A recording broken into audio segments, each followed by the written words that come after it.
Bonjour à tous, bienvenue à ce webinaire. Nous allons nous intéresser aujourd'hui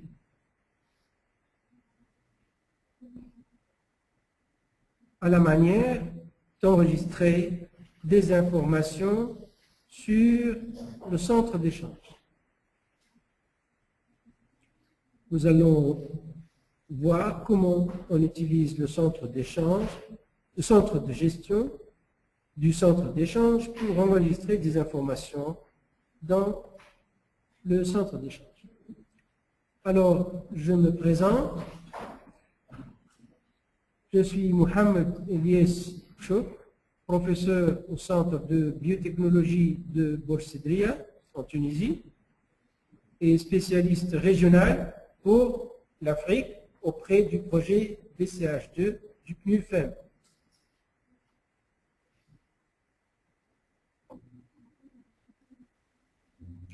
Avant de commencer ce webinaire, je voudrais d'abord vous montrer comment ça marche sur votre écran. Alors, à gauche, vous avez l'écran du présentateur. C'est là où vous allez voir toute la présentation d'aujourd'hui. À droite, c'est votre panneau de contrôle. Alors, ce panneau de contrôle, vous pouvez l'afficher ou l'escamoter si vous décochez la case correspondant à Auto-Hide de contrôle panel. Cette case-là.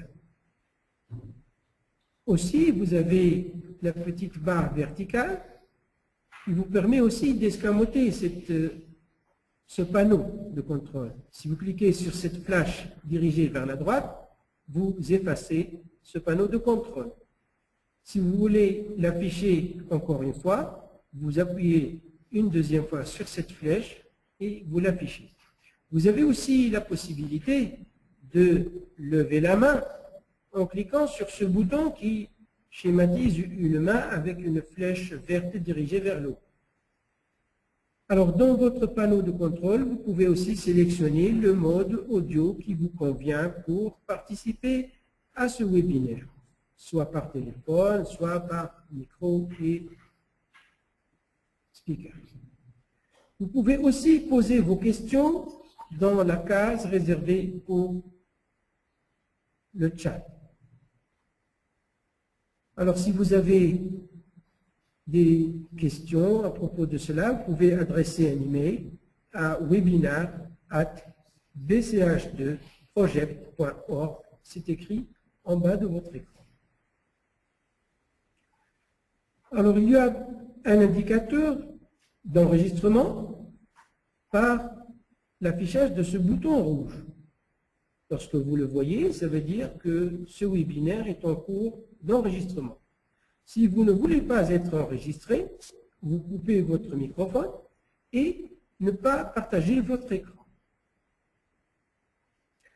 Alors sachez que ce webinaire va être enregistré pour être publié ultérieurement avec les matériels éducatifs du Centre d'échange pour la prévention des risques biotechnologiques, ou CEPRB, c'est le BCH. Sachez aussi que les opinions et concepts des participants exprimés durant ce webinaire ne reflètent pas la position officielle du Programme des Nations Unies pour l'environnement. Concernant les termes officiels relatifs au protocole de Cartagena, il faut se référer au secrétariat de la Convention sur la diversité biologique. Quand vous participez à ce webinaire, vous comprenez et acceptez cela implicitement. Voilà.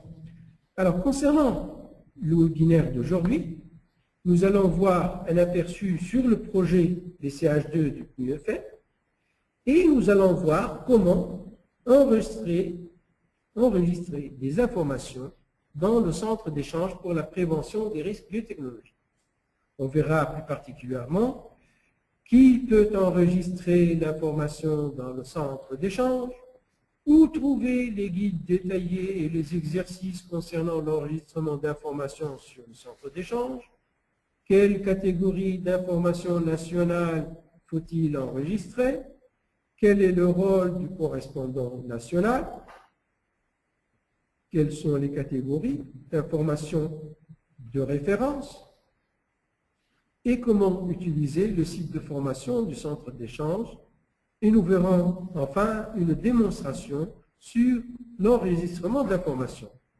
À cette occasion, je voudrais vous signaler que nous avons avec nous Ernesto Ocampo, aidé de l'Université de Montevideo, qui va jouer avec nous pour cette démonstration. Nous verrons enfin les questions et réponses relatives à ce webinaire. Bien, commençons d'abord par le projet BCH2 du CNUFM. Sachez que l'objectif général de ce projet est de continuer d'aider les pays éligibles au renforcement de leur capacité nationale afin d'accéder et d'utiliser effectivement le centre d'échange pour la prévention des risques biotechnologiques, de promouvoir la collaboration régionale et sous-régionale, le réseautage et l'échange d'expériences pour une gestion nationale et régionale du centre d'échange pour la prévention des risques biotechnologiques. Ceci est donc l'objectif général du projet BCH2.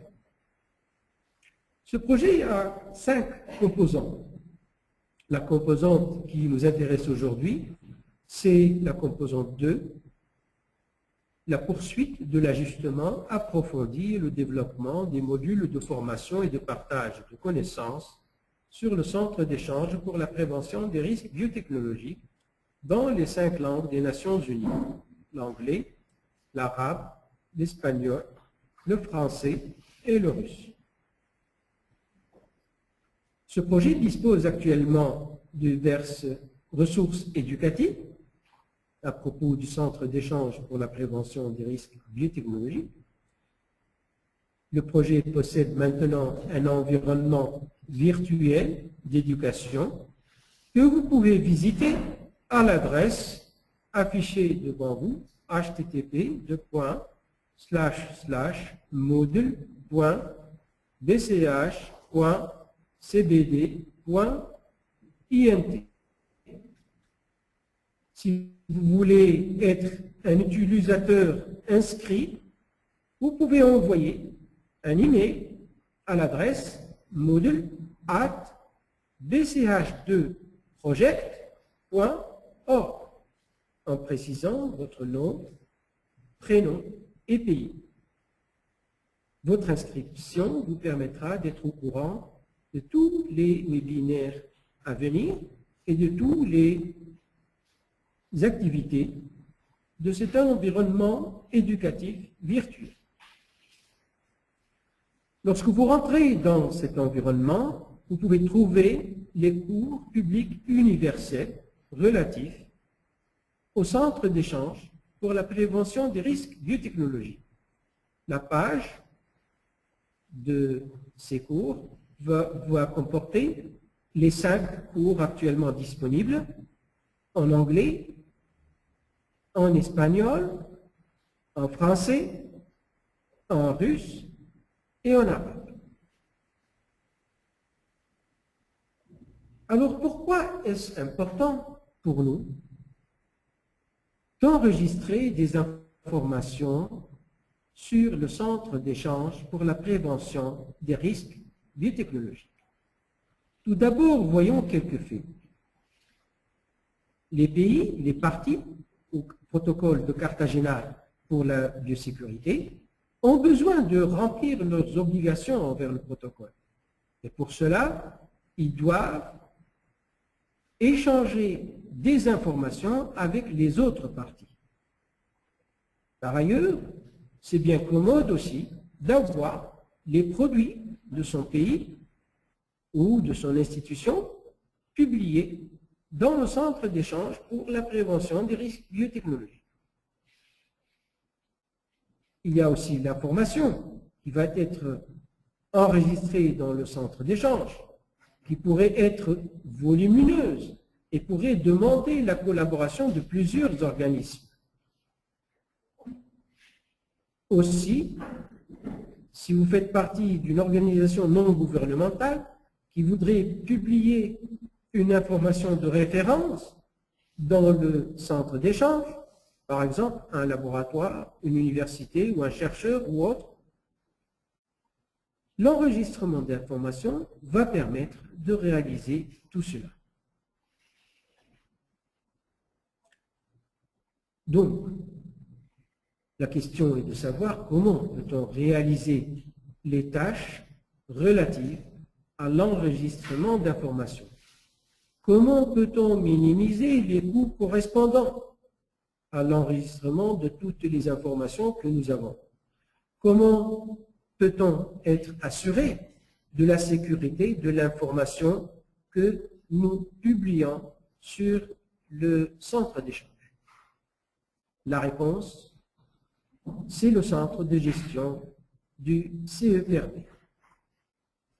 Alors, nous allons voir que le centre d'échange, le centre de gestion du centre d'échange va permettre de donner une réponse à tout cela.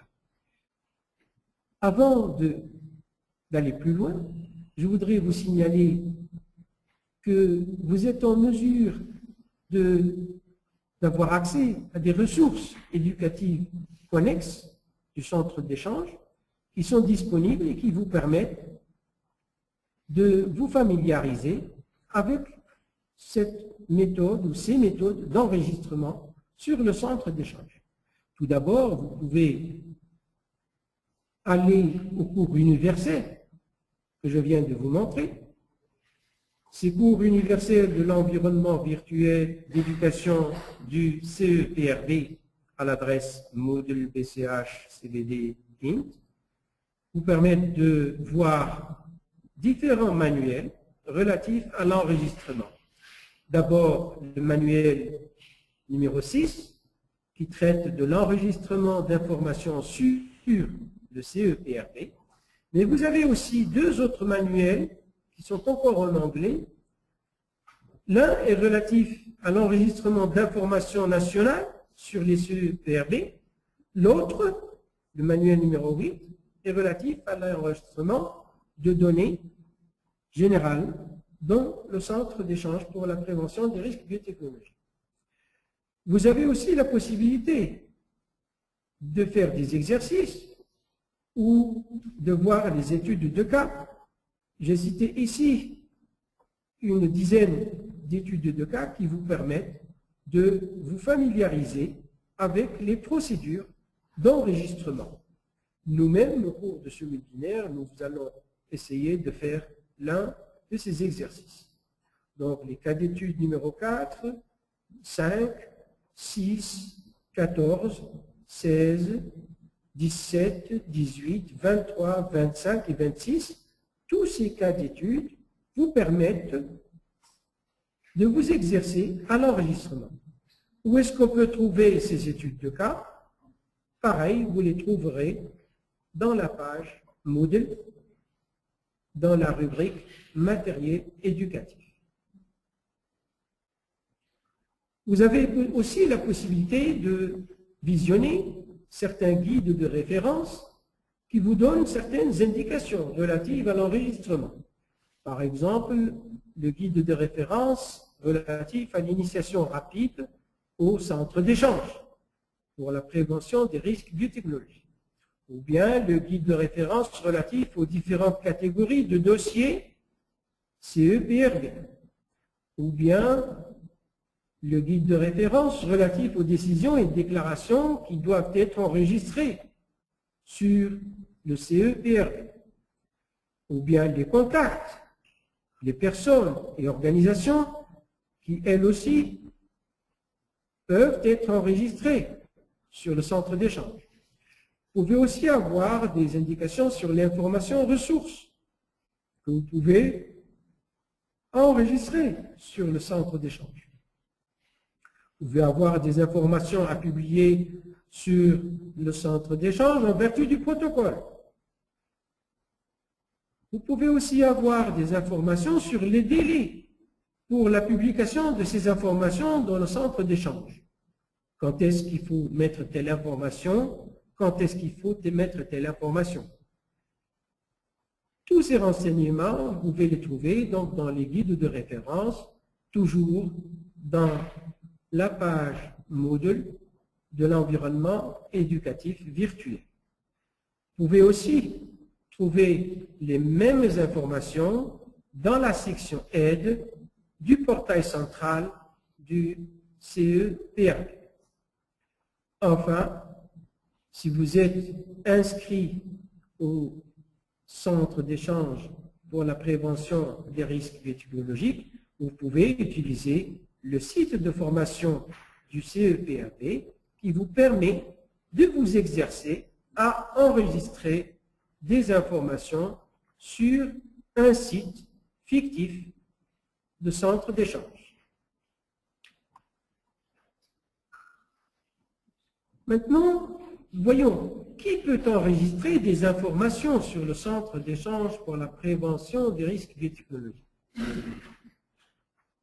Tout d'abord, si c'est une information nationale, celui qui peut enregistrer des informations est le correspondant national du CEPRB ou bien les utilisateurs nationaux autorisés. Si c'est une information de référence, ne peuvent enregistrer ces informations que des utilisateurs inscrits au centre d'échange. Alors, vous pouvez, vous aussi, si vous ne l'avez pas déjà fait, obtenir un compte d'utilisateur inscrit au centre d'échange pour la prévention des risques biotechnologiques. Voyons maintenant quelles sont les catégories de dossiers nationaux. Il y a d'abord les correspondants nationaux. Ensuite, il y a les sites web ou bases de données nationaux pour la biosécurité. Nous avons aussi l'autorité nationale compétente, une ou plusieurs autorités nationales compétentes. Nous avons aussi les lois, les réglementations, les directives et les accords régionaux et internationaux sur la biosécurité. Nous avons les décisions de pays ou autres communications. Nous avons les évaluations du risque générées par un processus de réglementation nationale.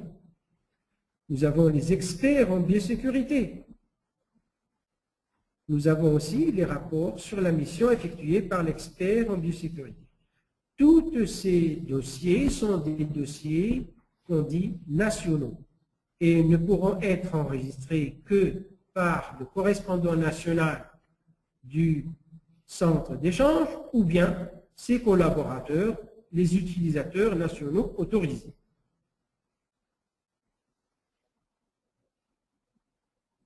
Le correspondant national du centre d'échange va jouer un rôle important dans l'enregistrement des informations. Tout d'abord, c'est lui et lui seul qui peut valider l'information nationale qui sera publiée sur le centre d'échange. À part ce rôle important de validation de l'information, le correspondant national va assurer la liaison avec le secrétariat pour toutes les questions relatives au centre d'échange. Maintenant, qui peut désigner le correspondant national et comment? Nous savons que la Convention sur la diversité biologique, elle a son correspondant national, c'est le correspondant national de la CBD. Nous savons aussi que le protocole a son correspondant national, c'est le correspondant national du protocole.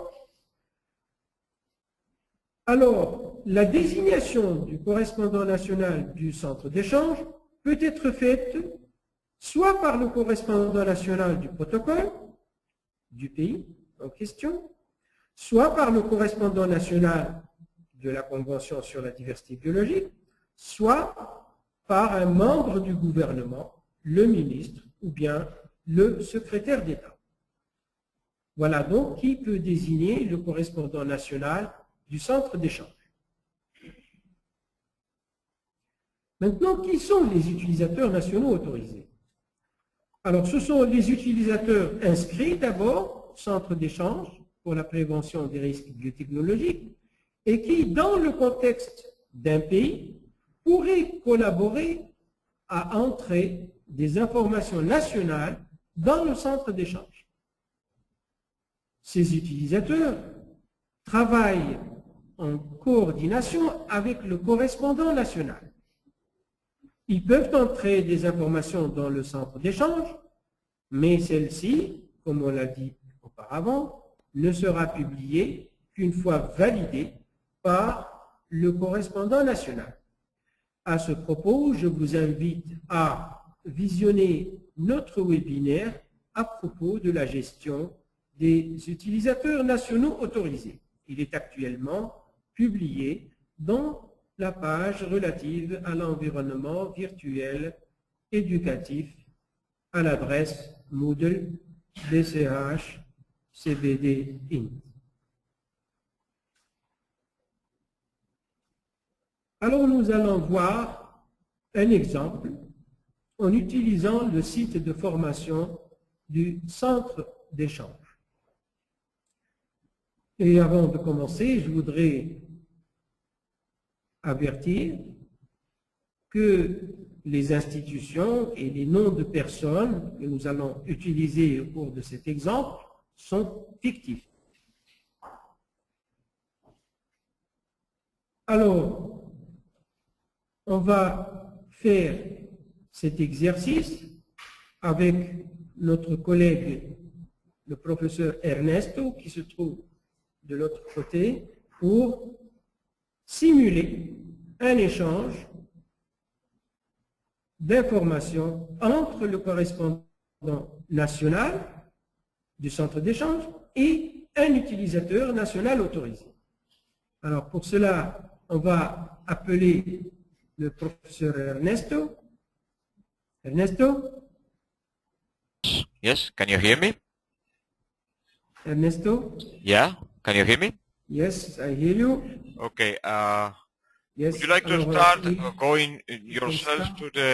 to the training site and logging you as a national focal point for Tunisia, and I will Okay. log in with a public training site, Tunisia and focal point, and I will log in the same way as a national authorized user, so we can bounce records between you and me. Okay. So you show how to go, Donc, how to use the training site.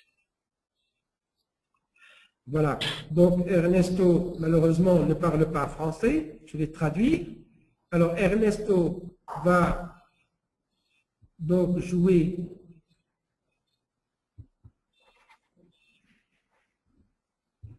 le rôle d'utilisateur national autorisé et moi-même, je vais jouer le rôle de point focal national. Alors, pour cela, je vais vous rappeler comment se passe la procédure.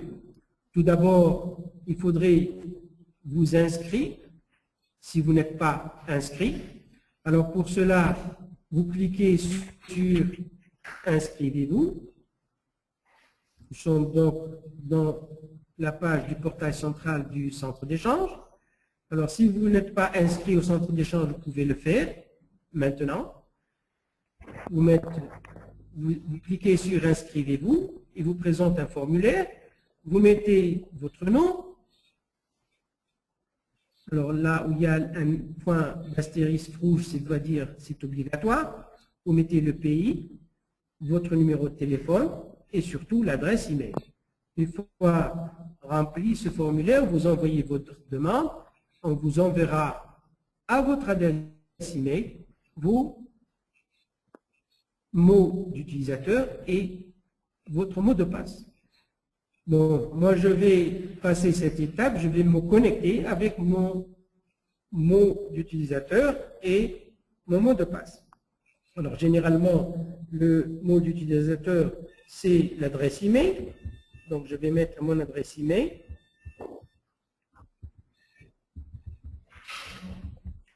et je vais mettre mon mot de passe. Et je vais me connecter donc en tant qu'utilisateur inscrit au centre d'échange. Alors, lorsque vous voyez ici mon profil, ça veut dire que vous êtes entré comme utilisateur inscrit dans le centre d'échange. Alors, je vais passer maintenant pour utiliser le site de formation, chose que vous ne pouvez pas faire si vous n'êtes pas inscrit. Donc, je clique dans l'onglet ressources et je vais tout à fait en bas pour cliquer sur site de formation du centre d'échange. Voilà, donc je suis dans le centre d'échange. Je vais commencer par choisir un espace de formation. Vous voyez ici qu'il vous indique ce qu'il faut faire. Donc, veuillez sélectionner un espace de formation. Je vais choisir un espace public de formation et je vais choisir un gouvernement, par exemple l'Australie. Voilà. Et je vais me connecter. Voilà, on me demande, pouvez-vous connecter soit comme correspondant national ou point focal national. Et Ernesto va se connecter en tant qu'utilisateur national autorisé. Ernesto, you are here? Yes, I'm online. Are you going to select Australia or Tunisia? Australia is I okay. selected Australia. Just a Yes, second. I will log in as Australia also. Well, first of all, good morning, good afternoon to everybody. I'm Ernesto Ocampo. I have the same role as Mohammed for Africa, but I am working for Latin America and the Caribbean. And I am also in charge of the BCH education materials and organizing these webinars also. So you can contact me anywhere, whenever you want or have any issues regarding the BCH materials or the virtual learning environment. Can you translate? Ok, donc je crois que tout le monde a entendu. Bon, je vais traduire quand même. Alors, Ernesto, c'est le spécialiste régional pour l'Amérique latine et les Caraïbes. Il est en charge aussi des matériels éducatifs du centre d'échange. Il est derrière tous les développements qu'on est en train de faire sur Moodle dans le cadre du projet BCH2. Il vous salue et vous prie de ne pas hésiter à le contacter si vous avez une question relative à ce matériel de formation dans Moodle ou autre question qui vous passe par la tête. Voilà. Presentation I made now. So we connect as a national focal point. Do you want me to show my screen to show people that I am a national authorized user for Australia? Ok. Alors on va voir l'écran maintenant de Ernesto pour voir qu'il est entré comme utilisateur national autorisé.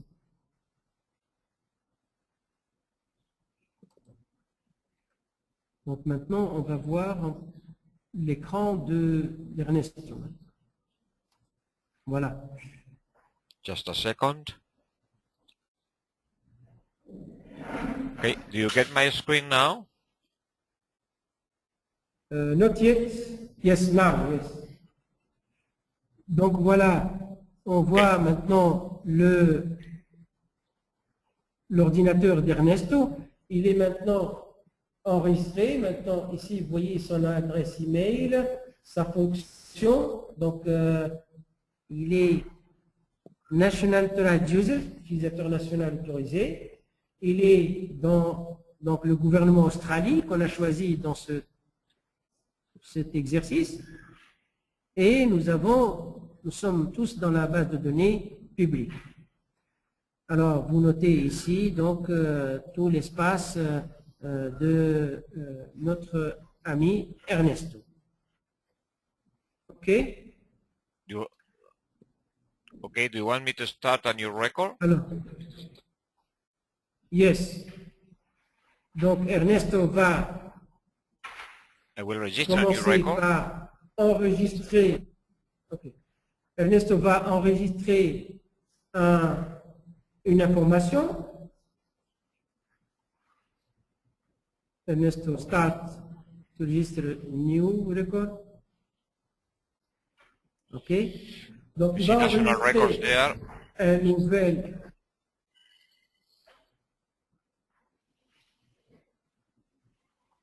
You see the national Okay. record there because I am now working for a Oh, country wait. as a national authorized user, and we have the list of national records that you showed before. Can you explain this for people? And I will start registering a competent national authority. Voilà. Donc, Ernesto, il est rentré dans le site de formation et il va commencer par créer donc une information, enregistrer une information et il va faire une autorité nationale compétente. Allez-y, go ahead. Okay, then, so we click on the icon, on the computer icon, and then it takes Alors, us on clique to sur the record l'ordinateur. for filling information here. So the first thing we see is that we have the possibility of specifying different languages with this button. We have to submit the records in one of the, at least one of the official UN languages.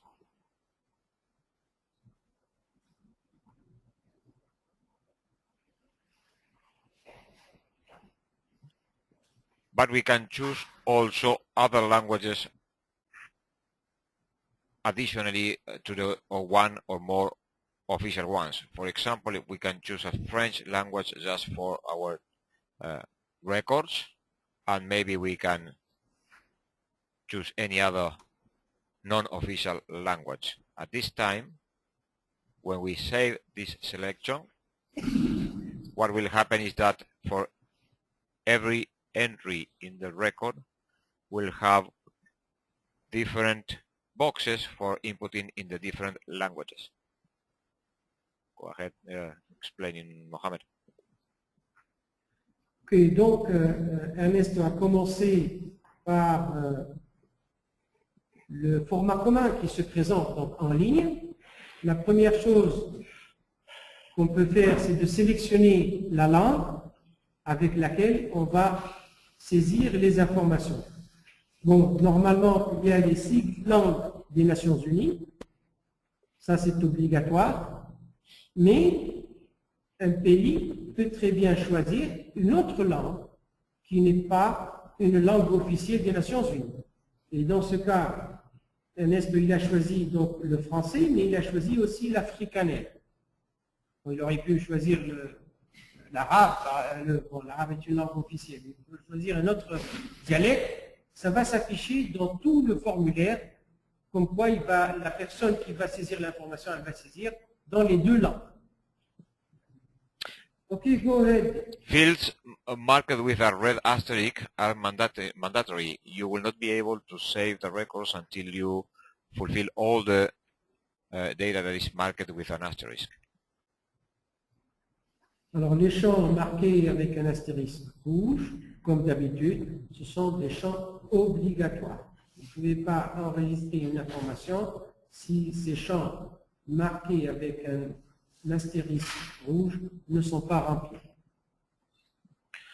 So I will put some dummy information here just to complete the basic fields. Ok, il va mettre quelques informations fictives sur ce formulaire. And then we need to put the city here. Whatever.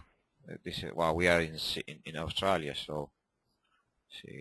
Bon, l'objectif ici, c'est de voir comment ça marche, le flux d'informations. Peu importe, pour les données, on ne va pas, disons, s'attarder beaucoup sur pour remplir tout le formulaire en détail.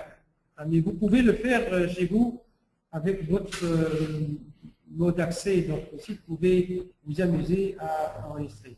Mais on va voir que l'essentiel dans tout cet exercice, c'est de voir comment l'information circule entre l'utilisateur national autorisé, même s'il est en dehors de votre pays. Vous pouvez aussi donc dialoguer avec lui à travers la même base de données. C'est-à-dire si vous avez un expert, par exemple tunisien, qui n'est pas avec vous actuellement, il peut très bien, même s'il est en France ou en Australie, remplir les informations que vous voulez.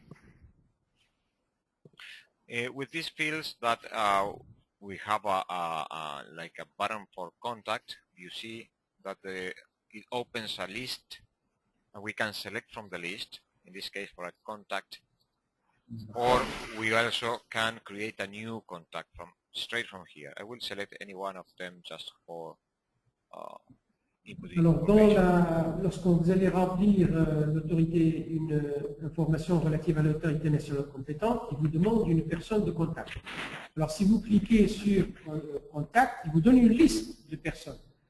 Si vous choisissez l'une de ces personnes, bon, d'accord, sinon vous pouvez créer une autre personne de contact pour l'autorité nationale compétente. Imaginez que vous avez plusieurs formulaires à remplir, vous avez une personne de contact en Tunisie. Très souvent, vous allez la trouver, cette personne en contact, dans cette liste. Si elle n'y est pas, vous pouvez l'inscrire tout de suite. OK? Alors, on passe à la page 2. Second page.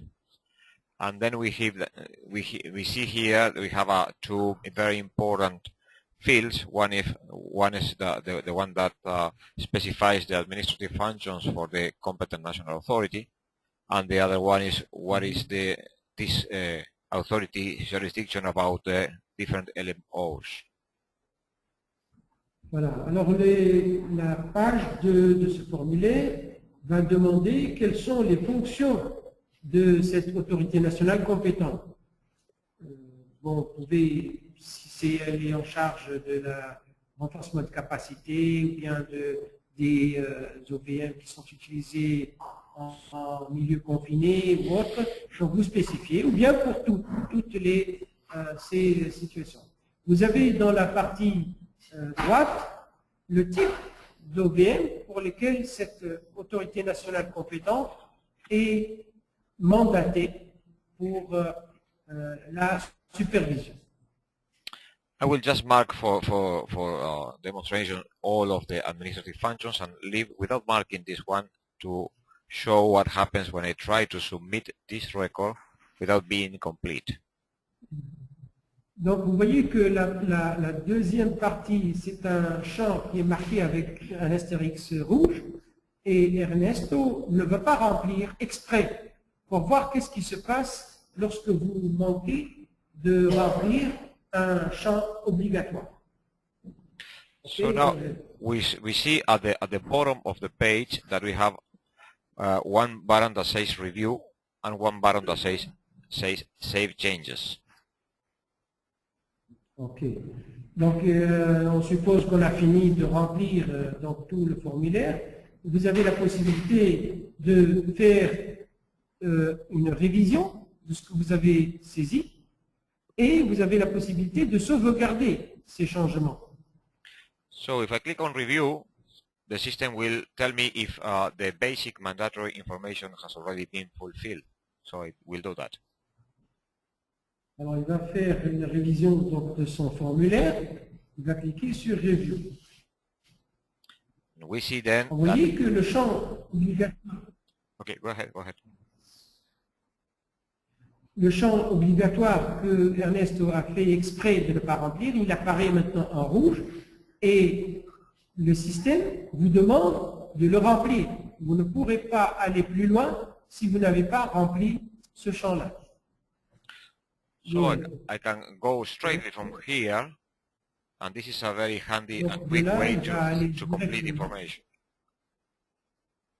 Donc, il clique sur éditer et il va directement vers ce champ pour le remplir. Vous voyez, il renvoie directement au champ et il lui dit que ce champ est obligatoire. Et la même chose a lieu en français. So now I will click on Save on Changes because now it's complete. D'accord. Alors maintenant, il a complété, il va faire sauvegarder. So now Alors I en ce have the moment, il a possibility. maintenant 3 boutons. Yeah, go ahead. Yes. You can explain that. Donc il a maintenant 3 boutons. Le premier, celui qui est tout à fait en bas ici, il lui demande de sauvegarder comme brouillon. Peut-être que cet utilisateur va attendre, par exemple, l'avis d'un collègue, etc. Donc il va sauvegarder comme brouillon. Ou alors, il va envoyer ce formulaire pour publication. Donc il va sauvegarder pour publication. Ou alors, il va annuler ce qu'il vient de faire et revenir peut-être pour remplir ou autre chose. Okay? So let's start saving it as a draft to see how we can come back to the record later. Ok. Alors, il va sauvegarder comme brouillon pour le moment et voir comment on peut revenir à cet enregistrement plus tard. Donc, vous l'avez sauvegardé comme brouillon. Vous attendez, je ne sais pas, votre collègue ou autre, et vous allez maintenant réouvrir ce formulaire pour compléter ou l'envoyer pour publication. Alors voici le formulaire qu'a préparé maintenant, qu'a écrit maintenant donc Ernesto, autorité nationale compétente, et vous voyez ici qu'il est encore en édition, c'est-à-dire il n'est pas fini. Donc l'utilisateur national autorisé, lorsqu'il voit que son enregistrement est encore sous édition, il va essayer de le compléter. Donc il va cliquer sur le lien en bleu pour revenir à son enregistrement et modifier ou bien confirmer ou l'envoyer pour publication. Okay. Donc il le renvoie à son formulaire, il va changer peut-être quelques mots ou ajouter quelques champs et il va maintenant faire la même chose, il va sauvegarder ces changements et il a encore une fois les mêmes 3 boutons. Alors tout à l'heure il a fait sauvegarder le brouillon, maintenant il va envoyer pure publication. Simple for publication.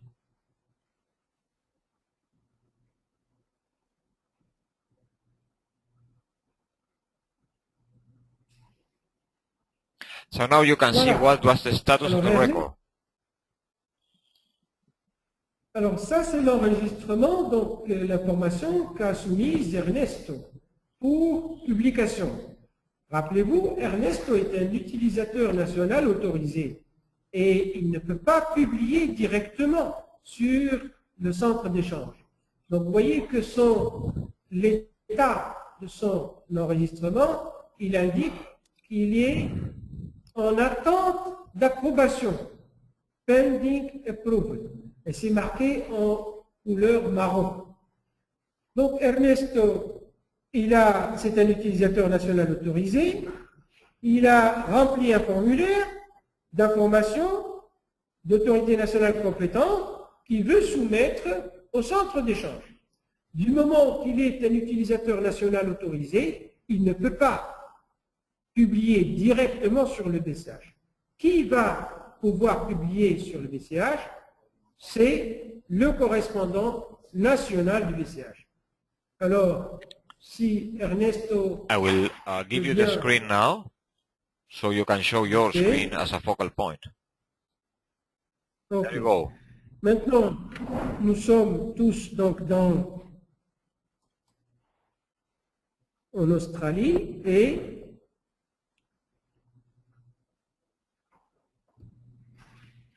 je vais m'inscrire en tant que point focal.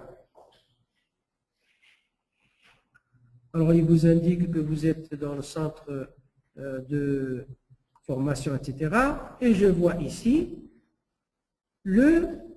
l'enregistrement fait par Ernest. Vous voyez que moi, il m'apparaît en langue française. Lui, il a utilisé la langue anglaise. Moi, il m'apparaît en langue française. Donc, c'est l'autorité nationale compétente qui l'a enregistré. Elle est en attente d'approbation. Et qui l'a enregistré, c'est Ernesto, Qualicis, etc., etc. Alors, je vais cliquer sur cet enregistrement. Moi, je suis le point focal de l'Australie. Et donc, je vais avoir ce formulaire, je peux le lire, je peux lire toutes les pages qu'il a écrites ou toute l'information qu'il a écrite. Je vérifie. Alors, j'ai 4 boutons devant moi. Je peux approuver, je peux annuler, je peux demander des modifications à Ernesto et je peux modifier moi-même le dossier. Si c'est par exemple une virgule ou bien un orthographe, je peux corriger moi-même, ce n'est pas la peine de le renvoyer à son auteur. Alors je vais demander à Ernesto des modifications, ou plutôt je vais approuver parce que nous n'avons plus de temps. Hein. Je vais approuver. Ernesto? Hello? Donc je vais approuver le document envoyé par Ernesto, mais normalement je pourrais très bien lui demander des modifications et ça lui renvoie le dossier, il va le trouver en attente d'approbation et il y aura un message qui lui dira faites ceci ou cela. Mais pour le moment, faute de temps, j'ai approuvé son dossier. Alors maintenant, vous voyez que son dossier, il a un statut différent, il est publié actuellement. Vous voyez que l'enregistrement tout à l'heure, il était en attente d'approbation. Aujourd'hui, maintenant, il est publié et la couleur a changé, elle est devenue verte. OK. Alors revenons maintenant à notre présentation. Alors nous avons donc fait un exemple d'utilisation du site de formation pour voir comment se fait l'enregistrement d'informations par un utilisateur national autorisé, comment cet enregistrement ne peut pas être publié sur le BCH par l'utilisateur national autorisé, par contre, il le peut par le correspondant national du BCH. Donc, nous sommes entrés au site de formation. Alors, bien entendu, les correspondants nationaux peuvent le faire sur le site réel du BCH. Nous, on l'a fait, on n'est pas des correspondants nationaux, on l'a fait sur un site fictif qui est le site de formation. Nous avons sélectionné un espace de formation qui était un espace public de formation, vous pouvez le faire chez vous, et nous avons sélectionné un pays, l'Australie par exemple. Nous avons sélectionné chacun un rôle. Ernesto a sélectionné le rôle d'utilisateur national autorisé. Moi, j'ai sélectionné le rôle de point focal, au correspondant national. Et nous avons créé une autorité nationale compétente. Enfin, Ernesto l'a créé, l'a révisé, il me l'a envoyé, je l'ai approuvé. Donc, il est possible, avec ce système, d'enregistrer des informations par des utilisateurs, où qu'ils soient, qui collaborent avec vous à mettre de l'information sur votre site national du BCH.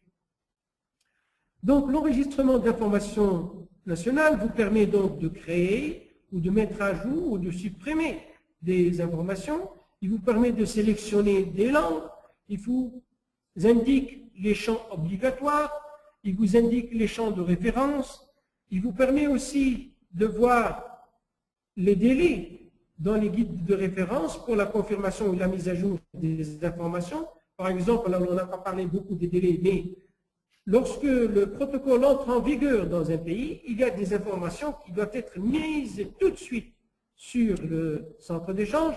Par exemple, l'autorité nationale compétente, les correspondants nationaux du protocole et du BCH et le correspondant national des mesures d'urgence. Vous avez aussi, s'il y a des lois ou des réglementations qui existent, vous devez les mettre tout de suite. Maintenant, plus tard, lorsqu'il y a vous avez une décision, il faut la mettre tout de suite dès qu'elle apparaît. Si vous avez maintenant un OVM qui est mis dans le commerce, vous avez 15 jours, etc. Donc ce sont là les délais que vous avez pour la confirmation ou la mise à jour des informations. Donc vous pouvez réviser, enregistrer et publier ces informations. Vous pouvez vérifier l'intégralité des dossiers nationaux si vous êtes correspondant national pour le centre d'échange. Et nous avons fait une revue des flux d'informations pour la publication des données nationales entre le correspondant national et son collègue utilisateur national autorisé. Voilà donc pour les enregistrements d'informations nationales. Alors, le circuit de ce flux d'informations, bien qu'il est complexe, mais il est très facile. Donc, nous sommes rentrés dans le centre d'échange parce que nous sommes inscrits. Si vous n'êtes pas inscrit, vous pouvez vous inscrire. Une fois inscrit, vous rentrez au centre de gestion. Vous pouvez télécharger les formats communs en format papier pour les faire remplir par vos collègues qui n'ont pas peut-être une machine.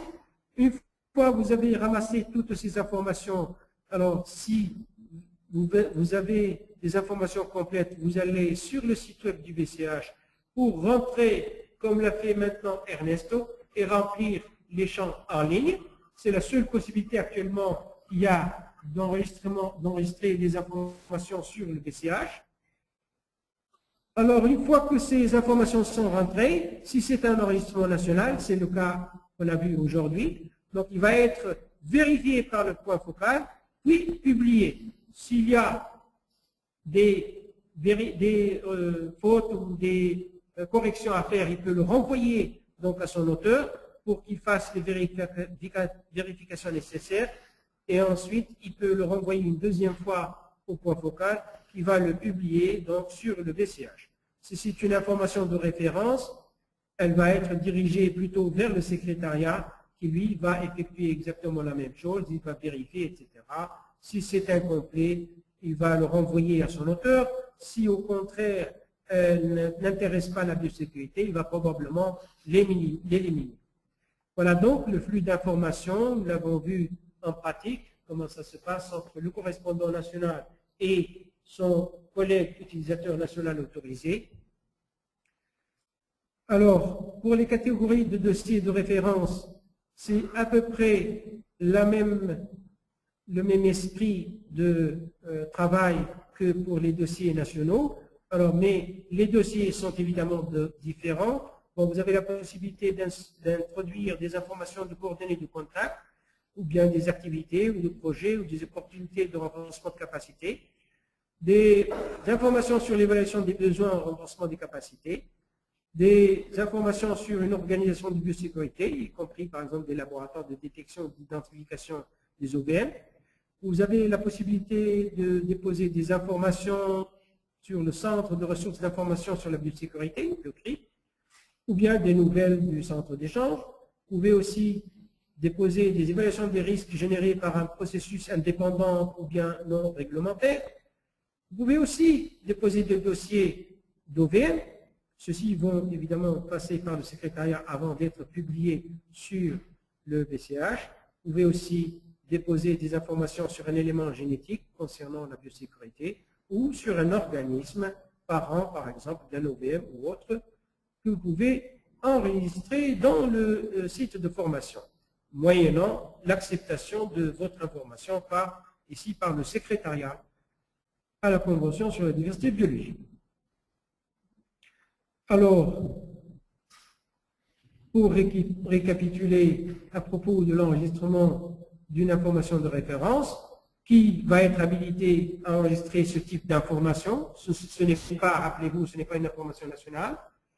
Alors, qui va éventuellement la valider et quel sera le flux d'informations pour la publication de ces données. Alors, nous avons vu dans le schéma précédent comment cette information va être orientée aiguillée vers le secrétariat à la Convention sur la diversité biologique. C'est le seul qui peut valider, enregistrer cette information sur le BCH, qui peut la valider et la publier donc sur le net. Alors on pourrait faire la même démonstration d'enregistrement d'une information de référence, seulement on ne pourra pas la valider nous-mêmes, ce sera au secrétariat de le faire. Là aussi, on va peut-être ne pas s'attarder là-dessus par faute de temps. Alors, pour résumer ce webinaire, nous avons vu qui peut enregistrer des informations sur le centre d'échange. Alors, c'est soit le correspondant national du BCH, soit les utilisateurs nationaux autorisés pour les informations nationales, soit tout utilisateur inscrit au BCH pour les informations de référence. Où peut-on trouver les guides détaillés qui expliquent tout ce qu'on peut faire à propos de l'enregistrement d'informations? C'est dans la page Moodle, par exemple, ou alors dans la section Aide du centre d'échange, du portail central du centre d'échange. Nous avons vu les catégories d'informations nationales, autorité nationale compétente, décision, déclaration, loi, site web, rapport et évaluation des risques. Nous avons vu le rôle du correspondant national dans la validation des enregistrements et dans son lien avec le secrétariat, et qui va désigner ce correspondant national au niveau des pays.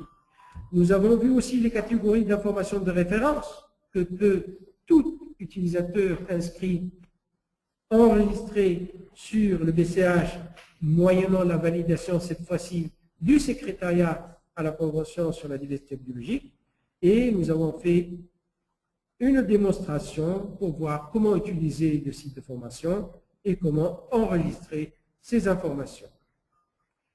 Voilà, je vous remercie pour votre patience, et si vous avez des questions, je vous prierai de lever la main, mais je vous dis tout de suite, ce sera des questions très rapides parce que nous manquons de temps.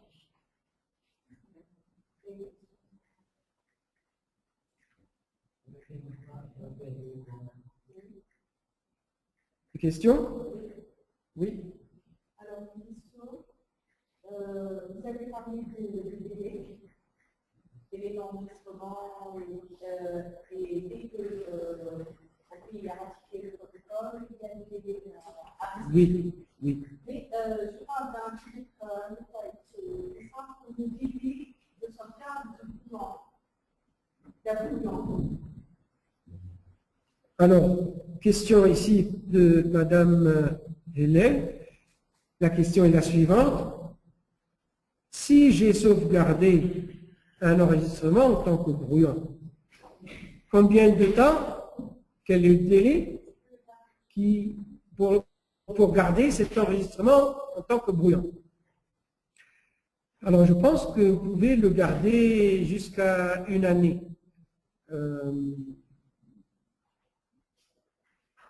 Ernesto? Ernesto? Yes, I can hear you. Well, the question is about how long I can keep a record as a draft. I think I there's think no 1 year. limit for that. I think there's no limit for that. Because the Secretariat, I think, for some information, they ask the focal point to review it, but I don't Yep. remember which one. But for most of the records or the national records, you will have to specify the time and you have to review it after. But that's once you submit it. Once it's published, for example, for the international authorities, you have it will be valid for 2 years, and you have the option to mark that. To mark it, and it will warn you. It will send an email to the focal point once the validation period is over. Ok. Donc, pour un enregistrement qui est sauvegardé en tant que brouillon, il n'y a pas de limite. Vous pouvez le garder en tant que vous voulez. Mais dès qu'il sera publié sur le BCH, au bout de 2 ans, le secrétariat va vous envoyer un email vous disant de reviser votre information. Ok, merci. Thank you, Ernesto. Y a-t-il une autre question? Une autre question, oui.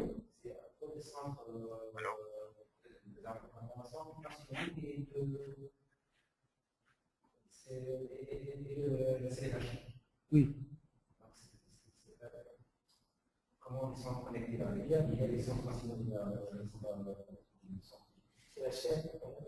Tu décides de savoir. Ah, les parents qui sont en place. L'Égypte, on va déjà voir la connexion, c'est Ah, bon, la question ici, c'est à propos des relations entre le centre d'échange qui est établi donc à l'échelle mondiale, disons, et les centres d'échange nationaux. Alors, il n'y a qu'un seul centre d'échange d'informations, en fait, qui a été instauré par le protocole de Cartagena. Ça, c'est le centre d'échange officiel. Il n'y a pas d'autres centres d'échange. Maintenant, à l'échelle nationale, il peut y avoir un centre d'échange national, mais les informations sont les mêmes. Ce serait vraiment surprenant qu'un pays mette deux informations différentes dans le centre d'échange mondial, disons, et dans son propre centre d'échange. Généralement, c'est la même information. Et d'ailleurs, c'est pour cela que le secrétariat a créé les instances Hermès et Ajax. C'est justement pour permettre au pays de ne pas faire des répétitions de l'information. Il suffit qu'il ait un site web et il reprend les mêmes informations qu'il a sur le centre d'échange universel et son propre site web.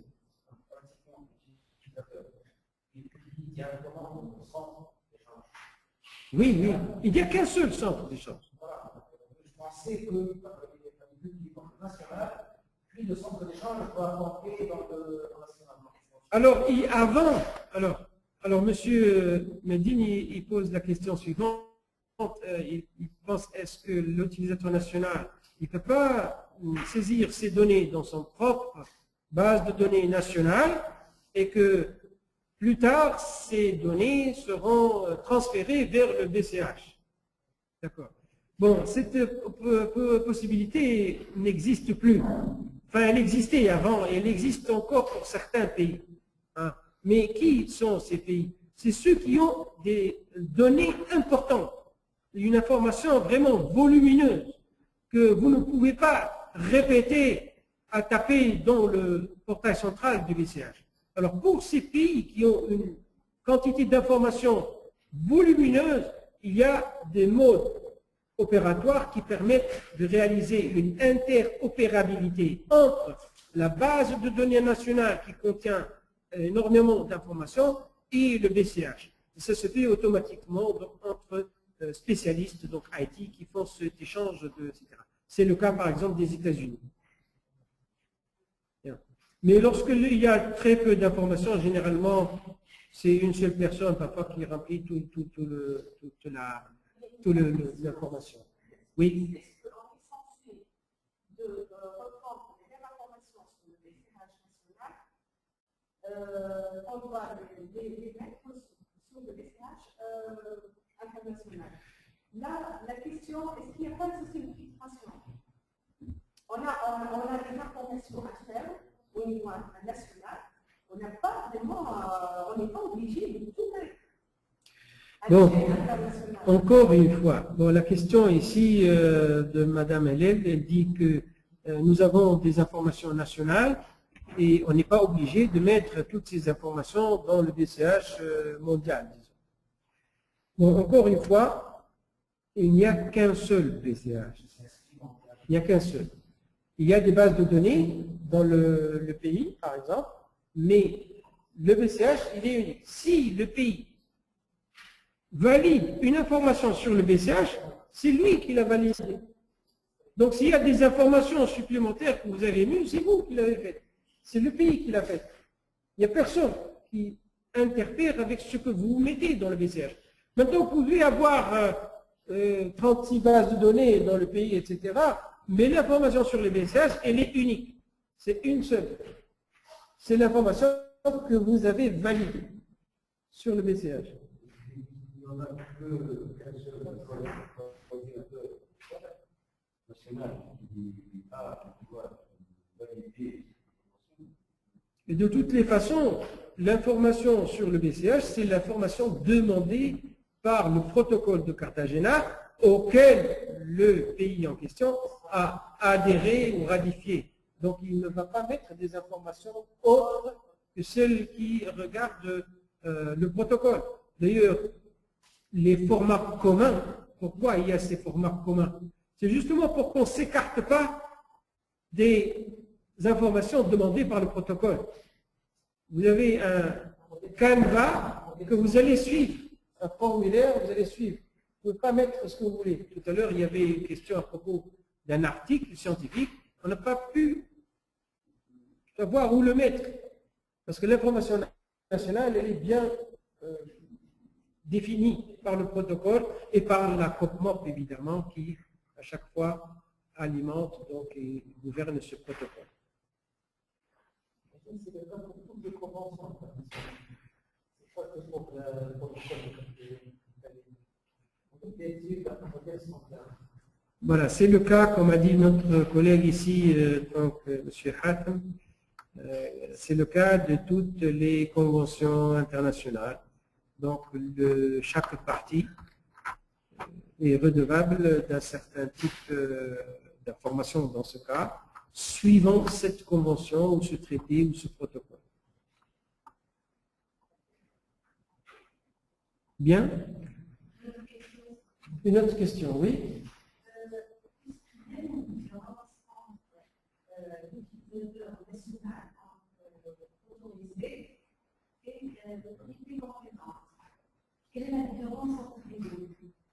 Alors la question ici venant de Madame Emel, elle demande quelle est la différence entre l'autorité nationale compétente et l'utilisateur national autorisé. Bon, c'est deux choses totalement différentes. L'autorité nationale compétente, comme son nom l'indique, c'est elle qui supervise un aspect bien déterminé pour le pays en question ou la partie en question. Par exemple, l'autorité nationale compétente, elle supervise tous les mouvements transfrontières d'OBM, par exemple, qui sont destinés à l'agriculture. C'est une autorité nationale compétente habilitée à délibérer sur toutes les questions relatives aux mouvements transfrontières d'OBM qui sont destinés à l'agriculture. C'est l'autorité nationale compétente. C'est elle qui va prononcer, décider, etc. etc. Ça, c'est l'autorité nationale compétente. Maintenant, dans cette autorité nationale compétente, elle peut déléguer un, deux, plusieurs personnes qu'elle va désigner pour faire la liaison avec le correspondant national du PCH, afin, par exemple, de saisir des informations relatives aux OVM qui sont destinées à être relâchées dans l'environnement. Ces personnes que l'autorité nationale compétente va désigner pour faire la saisie d'informations et collaborer avec le correspondant national, ce sont ces personnes qui sont appelées les utilisateurs nationaux autorisés.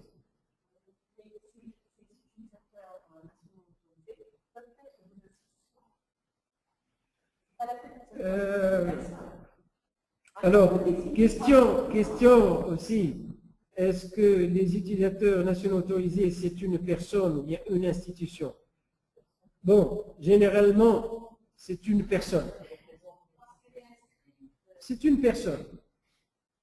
Parce que si vous avez besoin d'une information, moi je suis correspondant national, j'ai besoin d'une information. Je vais contacter une personne avec laquelle je collabore pour la saisie de cette information. C'est vrai que je peux contacter l'institution. Mais si vous n'avez pas une personne bien déterminée, comment vous allez faire? D'une part. D'autre part, si vous allez déléguer cet enregistrement d'informations à une institution, vous ne savez pas maintenant qui est derrière cette information. Enfin, c'est possible, la situation peut se présenter. Une institution reste responsable, disons, de l'information soumise.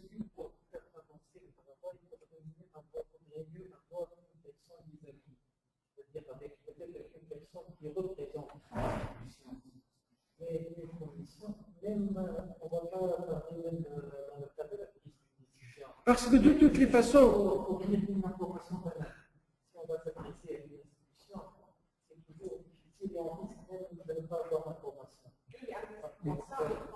attendez que je prenne. Donc, Hatem ici pense donc qu'il vaut mieux avoir une personne, justement pour alors les raisons, pour faciliter le travail, le contact, etc., etc. J'ajouterai que dans le cas présent de saisie d'informations, il y a un mot de passe et une adresse email qui vont définir la personne qui saisit l'information. Donc c'est difficile de trouver une institution qui va se charger de cela. Il faut qu'il y ait une personne, je pense. Mais maintenant, bon. Oui, une autre question.